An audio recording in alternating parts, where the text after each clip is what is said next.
Hello everyone and welcome back to my channel. So my name's Katie and today I'm going to be sharing with you some kind of cozy, comforting read. So in the current state of the world, which is a bit, so we're all kind of socially distancing at the moment, kind of trying to stay at home a lot. So my university course has been it's moved to online, so I'm at home and just kind of, and I think there's a lot of stress going around and anxiety. The news is terrible, really. There's just so much panic and everything, and I mean obviously it's a really serious issue and you should stay at home, wash your hands, follow the NHS and WHO advice. That's my recommendation. We should all be kind of staying at home as much as we can and washing our hands, obviously, and supporting NHS workers in any way you can if you're in the UK. So I wanted to contribute in some way to supporting people's mental health in this trying time. So obviously books are a huge way to help with that, and so I just wanted to share today some kind of cozy reads that make you kind of, you know, those reads where your heart feels so warm. That's what I wanted to share with you today. So I'm going to start with a classic actually, and that is Little Women. So this is it's quite small actually. I'll show you compared to a normal size book. But so Little Women. This just follows the four March sisters. There's a film actually quite recently out, which is also amazing. I love that. And it's just kind of following that everyday life, but it's just really kind of sweet, and the way the sisters talk to each other is so sisterhoody, and I really enjoy this one. I don't have any sisters. I do have a brother, so I have a sibling, but it was just really nice to see the kind of bonds of sisterhood. So this is a really great one. It's also really quick to read actually as well. It's not like one of those 1,000-page classics like The Count of Monte Cristo or something. But so this is really good. And then next is a middle grade actually, and that is Frostheart. So it's got the nice sprayed edges. So this one is so sweet. There's follows Ash, who is the main character, and he is so adorable. He's lovely, and he has this power where he sort of sings and magical things happen. And it's set kind of in a big icy world, sort of like the Arctic, and he basically, so when he discovers his powers, he gets taken away on this ship. I'm pretty sure it's called the Frostheart. So the ship is called Frostheart, and they kind of just go around on their adventures. I think from what I remember, he's trying to find his parents. I think that's why he goes with them. But it also has Luna, who is a really good character as well. She's kind of his friend, sidekick. Well, not really a sidekick, just friend. She's one of the crew of the Frostheart, and also his Yeti companion, like mentor type figure, who's really good. But this is just and it's really fast to read as well because it has a lot of pictures. I do believe in America this is called Voyage of the Frostheart. But so this is a really great one, and it just makes you feel so warm and fuzzy. So on the theme of like wintry reads, I know we're getting into spring now, but I just love wintry reads any time of year. Oh, sorry for all the coughing. I promise I don't have COVID, but it's just kind of hard to talk a lot. So there's that one. And then on the wintry theme as well, so The Bear and The Nightingale by Catherine Arden. This is a really fantastic trilogy, and I think I quite I like this book. It's a solid book, but the last two especially are amazing. They're like 5 out of 5 stars for definite. But this one is a really kind of cozy and atmospheric read. So we follow Basia, you can kind of see these little creatures, and she talks to them and keeps them alive.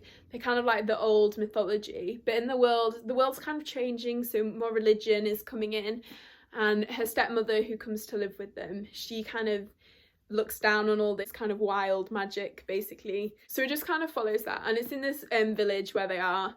It's just kind of following, so it's just a bit of like Russian folklore, and it's really good. So I would highly recommend this series. So next up is The Goblin Emperor. So I think this was on one of the Waterstones buy one go and half price. I didn't really know what it was about. I think I bought it for the cover. But it's really good actually. The character is such like a cinnamon rolly character, and kind of follows him, and he one day, so he's kind of like a very estranged son of the current emperor. But then the emperor and all his heirs kind of die in this balloon. It's a bit steampunky, this one. So the heir and everyone all kind of die in this crash. So he's the next in line. So he suddenly gets thrust into being the emperor.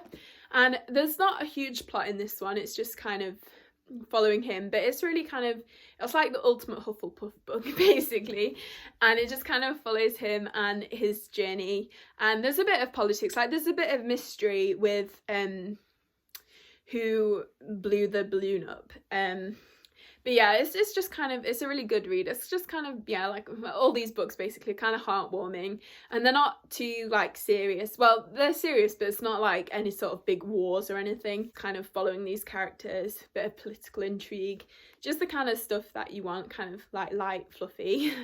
Yeah, so that's that one.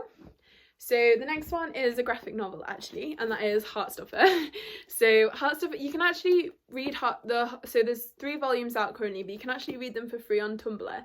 So I'll leave the link down below if you wanted to check that out. So that's what I did actually. I read it on Tumblr first, and then because I loved it so much, I wanted physical copies. But so yeah, so these follows Nick and Charlie. They're the wrong way around, Charlie and Nick, who are just 2 boys in kind of secondary school, and they're just so Charlie is openly gay, and he's just kind of, the first one is just kind of exploring his friendship with Nick, and then it kind of, as it develops, it just, they might have feelings for each other. So their romance is really adorable, and also it just kind of explores like the kind of struggles that teenagers have just going through school, and there's a really great cast of characters. I love Tara and Darcy and all the others.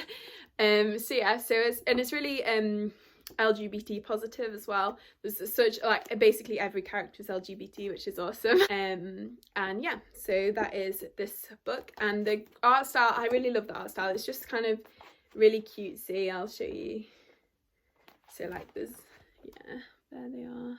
There's just, yeah, it's really, and yeah, it just is so heartwarming, and it just kind of makes you want to be a teenager again, which not many things can do, but this one can. So yeah, so the next one is, so I mentioned this in my all-time favourites video, but that is The Long Way to a Small Angry Planet. So this one's a sci-fi, but it doesn't really have a huge plot. It's just kind of following these characters on their ship, and they're just kind of exploring the relationships between them. My cat's meowing outside the door. Yeah, it's just kind of exploring the relationships between them and what it kind of means to be human, basically. And yeah, this book just gives me faith in humanity, basically. And the characters are all such like cinnamon rolls, and yeah, it's a really good book. Yeah, if you like plot-driven books, maybe not this one, but if you like character ones, then yeah, definitely, it's really good. The relationships and everything, they're just all done so well. And also the kind of alien species as well, like it's a really interesting, like it's kind of speculative fiction, so it's really good for that as well. So hopefully if aliens ever get discovered in this world, then we'll have an attitude like this rather than shoot them down. But yeah, so that's that one. So then the next one is The Girl Who Drank the Moon. So this one, when I read it, it really reminds me of that episode of Avatar: The Last Airbender where the volcano kind of goes off, and then the village are convinced that it's not going to happen because there's this fortune teller who tells them it's not. Then Aang and Sokka and them are all like, oh no, it is. So get out. But yeah, so the setting of this is kind of set on a volcano, which is really cool. And so basically these babies get left outside the village, and then there's a witch who comes and takes them, and she feeds them starlight, but then one day she accidentally feeds this one, the main character Luna, she feeds her moonlight, so that gives her kind of powers. And it just follows kind of Luna growing up, and there's a little tiny dragon, Therian. He's really cute. He thinks he's enormous, but he's actually tiny. But yeah, so it's kind of a really like coming of age story. It's quite heartwarming. It's really kind of it's quite like poetic writing. It's very good, so yeah, I'd highly recommend that one. And then finally, just kind of a mystery book, because you know, when sometimes it's raining outside, you just want like a cozy mystery. Although I think cozy mystery is actually kind of a genre of book, but this is not that. This is a YA. But so that is a Study in Charlotte series. So I really love this series actually. It follows Charlotte Holmes and Jamie Watson, who are kind of the descendants of Sherlock and Watson. I can't remember Watson's first name. In this world, Sherlock and Watson were real, so it followed their descendants. And yeah, it's just set in a boarding school. It's just kind of a mystery following Charlotte and Jamie. And Charlotte is a really good character actually. She's really like intelligent, and I think not enough books kind of explore kind of the downsides of intelligence sometimes when you're a really high achieving person. There's I mean, obviously that's a really good thing, but also there's some kind of hardships that come with that, and it can be a bit socially awkward sometimes, and I think that this book explores that really well as well. So yeah, so that's that one.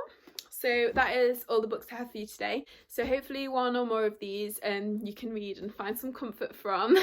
And also if anyone has any worries or anxiety surrounding kind of COVID and the current way the world is, I'm more than happy to message with you. I do know a little bit about it because I'm a medical student, so if you want any kind of information about any of the science or anything, I'm more than happy to help. So if you enjoyed this video, please give it a like, and also if you think you'd enjoy more videos from me, subscribe. And if you read any of these books, or if you're interested in reading any of them, I would love it if you could comment and we can discuss. So yeah, so thank you for watching, and I hope you're all staying safe and healthy, and yeah, so goodbye.